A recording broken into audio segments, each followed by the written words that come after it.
Aisha and this is video 2 of CleverTap tutorial series. In this video, we'll be discussing events in depth, its property, type of events, how you can analyze trends over time inside your app through events, and the naming convention and everything in depth. So without any further delay, let's start. So CleverTap is basically compatible with both website and app. I'll be mostly talking about app, but the use cases are similar for the website as well. So first, let's understand from a very beginner's perspective that what is event and why it is important to track them. Events are just steps taken by users inside your app. It gives you the clear picture that what are people usually doing when they are launching your app, right? Let's say if I have an app which is live on Play Store and I want to track each and every journey a user is taking inside my app as soon as they are launching. I have four primary steps inside my app after they open the app. One is view product, second is add to cart, and third is conversion. And first is obviously app open. So these are the four primary events that I want to track initially. I'll keep on coming up with the use case, I'll keep on integrating new events, but primarily these are the four events that I want to keep a track of. Okay. So let's say a user opened my app. This is my event 1. This will give me a clear picture that on an average, how many users are opening my app, right? On weekly basis, how many users are opening my app? On monthly basis, how many users are opening my app, right? So that's why this is the primary event for every app that exists on Play Store to understand their daily, monthly, or weekly active users, right? Second event is view product. Now I want to see how many people are coming onto this view product page, what category of products they are viewing frequently, and after viewing certain products, how many products they are adding to cart and ending up purchasing them. So I'll put an event on my product page. If I have certain categories under my product, so I'll put event on all those categories to keep a track that what category is being viewed frequently by the users, and then my last event will be that after viewing the product, how many people are adding the product to the cart and ending up buying. So this will give me a clear picture that what is actually happening inside my app, what are people doing, their entire journey. If there's any specific page from which they're dropping off, maybe I need to improve that page, maybe I need to remove the friction for the users to make their purchase very seamless. And that is why it is important to keep a track of every step a user is taking inside your app. And that is what events help you to understand. And further, you can also re-engage with those users by segmenting the users based upon their behavioral pattern inside your app, and send them personalized messages like push notifications, like WhatsApp, like RCS messages, and many more, whatever CleverTap allows you. So this is what events do, and this is why it is important to keep a track of events. So let's quickly log into the dashboard and see how the events dashboard look like. Simply you just have to log in. Propose my password. Very bad with the passwords. Log in. Okay. So this is how your dashboard will look like basically. And from the very left hand side, if you will see this analytics section, just click here. And the very first option that we have is of events. Okay, now let's understand each and every button in this dashboard very carefully. Okay, so the first option as soon as we open this dashboard is filter by segment. I will cover this in the later part of the video because this has a very important use case. I'll tell this in the later part of the video. First, let's understand this particular drop down of select event and how does it basically works. So when you click on this drop down, you will see primarily there are two categories of events: system events and custom events here. Okay, system events are basically some of the events which CleverTap by default captures of your app, right? You don't have to separately integrate those events. And custom events are some events that you want CleverTap to track for you. As simple as that. So let's say here I want to track that how many people opened my app. I'll just simply add the app open event here, and I want to track this particular activity for last 180 days. So I simply add the date range from here to 180 and click on apply. Great. The most important part here you have to understand is naming convention of the events. People sometimes ending up writing a long names of the events which they are not even clear about that what this particular event stands for, right? The naming convention of the event should be short and as explanatory as possible. I'll show you some of the examples that I basically created when I was planning what we need to track. Okay, great. So I basically divided my event category. Like these will be the onboarding events.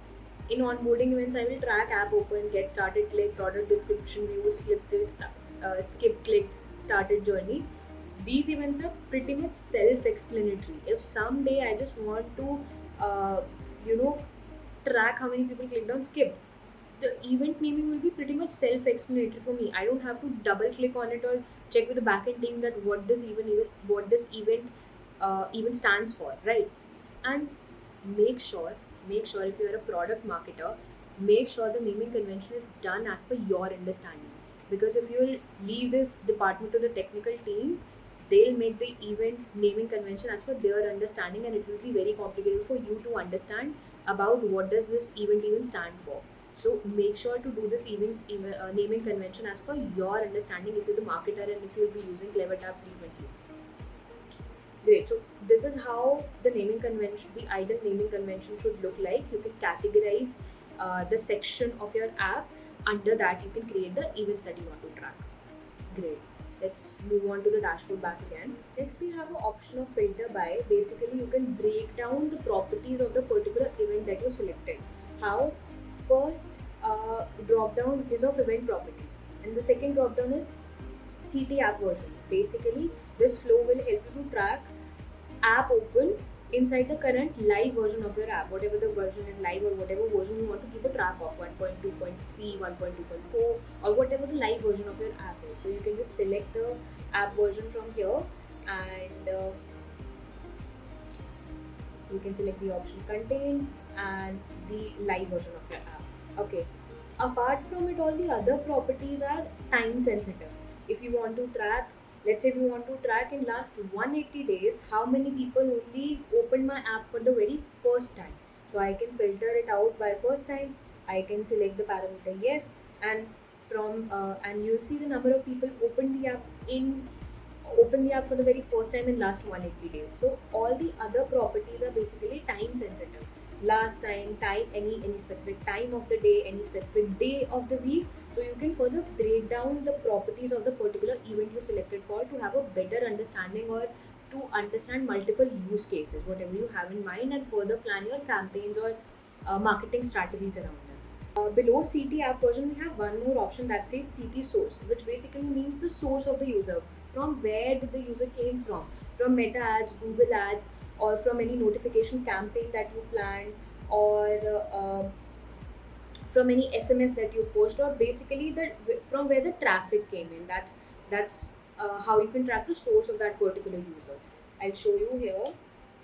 Let's say I've selected CT source and I'll select contain. The only option that I'll get here is mobile, because the custom parameters from the backend are not correctly passed. So I can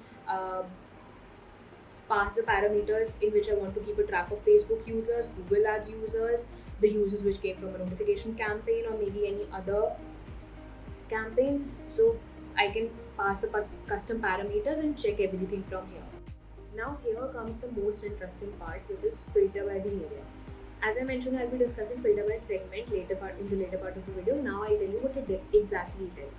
So first of all, what do we understand by the word segment?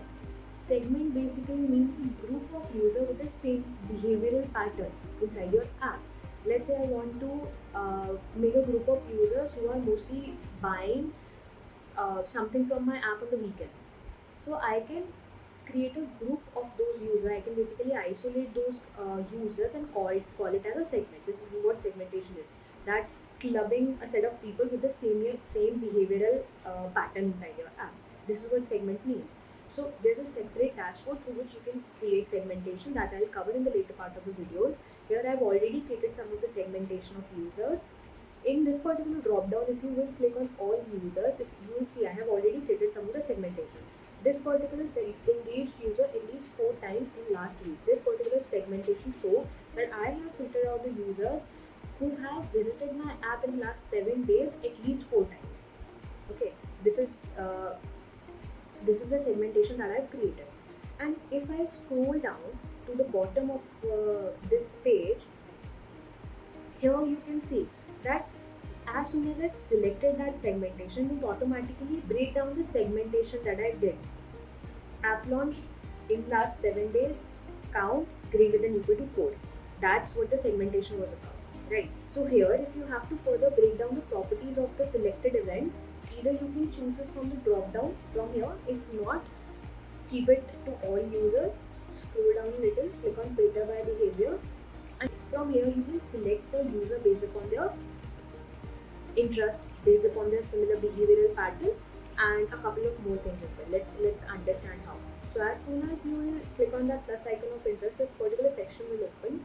Here you can select event property, or you can choose any time window if you want to. From here you can check notification viewed, app launch, and if you want to check any other activity of that particular set of users, you can check for what time you want. Let's say let's keep it to 180 days only.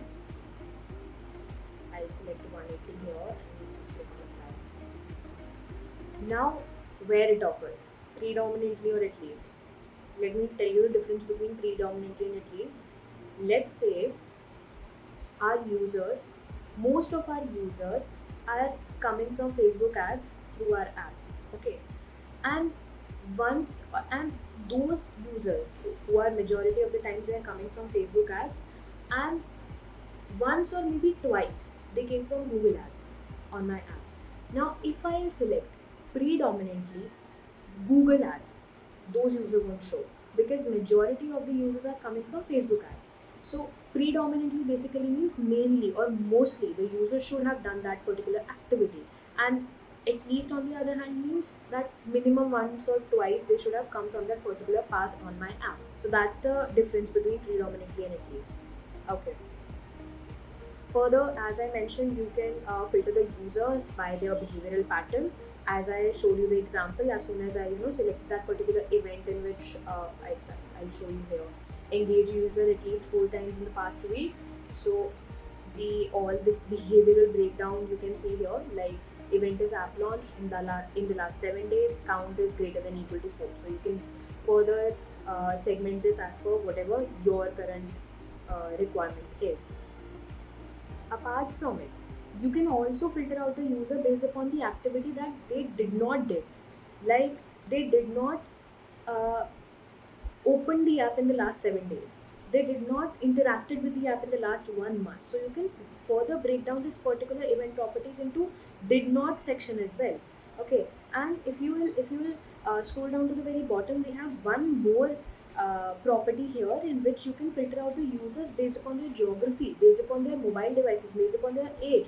Click on this property section, user property, demographics, geography, technography, and there are multiple other custom parameters that you can pass in order to further break down the properties of these users. So this is basically how you can further segment the property of users when you are trying to